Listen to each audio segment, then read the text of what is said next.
કરજણમાં રખડતા ઢોર સામે પાલિકાનો સપાટો, રાતોરાત ગરમાયો મામલો. રસ્તા પર ઢોરનો અડીંગો કે કાર્યવાહી સામેનો વિરોધ. કરજણમાં પાલિકાની કામગીરી વચ્ચે રાતોરાત બે જેસીબી બોલાવવાની નોબત. કરજણ નગરમાં રખડતા ઢોરની સમસ્યા દિવસે ને દિવસે ગંભીર બની રહી છે. જાહેર રોડ, સોસાયટી અને શાક માર્કેટ જેવા વિસ્તારોમાં રસ્તાની વચ્ચે ઢોર બેસી રહેતા વાહન ચાલકો અને રાહદારીઓને મુશ્કેલીઓનો સામનો કરવો પડી રહ્યો છે. અનેક વખત નાગરિકો પણ રખડતા ઢોરના કારણે મુશ્કેલીમાં મુકાયા છે. સમસ્યાને કાબૂમાં લેવા કરજણ નગરપાલિકાએ છેલ્લા એક અઠવાડિયાથી રખડતા ઢોર પકડવાની ઝુંબેશ શરૂ કરી છે. ગત રાત્રે પાલિકાનો ઢોર ડબ્બો કાર્યવાહી કરી રહ્યો હતો ત્યારે કેટલાક પશુપાલકો અને પાલિકાના એએસઆઈ સહિતના કર્મચારીઓ વચ્ચે બોલાચાલી થતા મામલો ગરમાયો હતો. પરિસ્થિતિ વણસતા પોલીસને જાણ કરવામાં આવી હતી.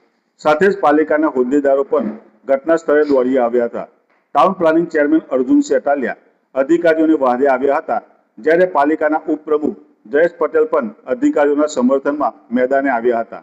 અહીં સવાલ એ ઉઠે છે કે જો પાલિકાના શાસકો ડ્યુટી પર રહેલા અધિકારીઓ અને કર્મચારીઓની વહારે નહીં આવે તો અધિકારીઓને કાયદેસરની કાર્યવાહી કરવાની, કામ કરવાની ઈચ્છા શક્તિ રહેશે ખરી?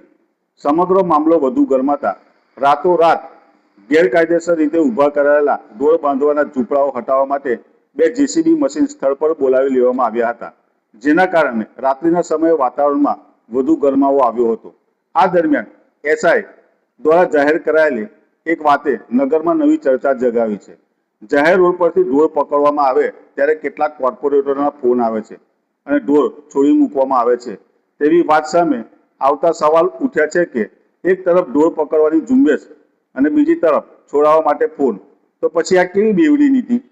વ્યંગની વાત તો એ છે કે રસ્તા વચ્ચે ઢોર અડીંગો જમાવે તો ટ્રાફિક અટકે, પણ જો ફોનનો અડીંગો આવી જાય તો કાર્યવાહી અટકે. જો કે બાદમાં વાટાઘાટો થતા મામલો ઠારે પડ્યો હતો.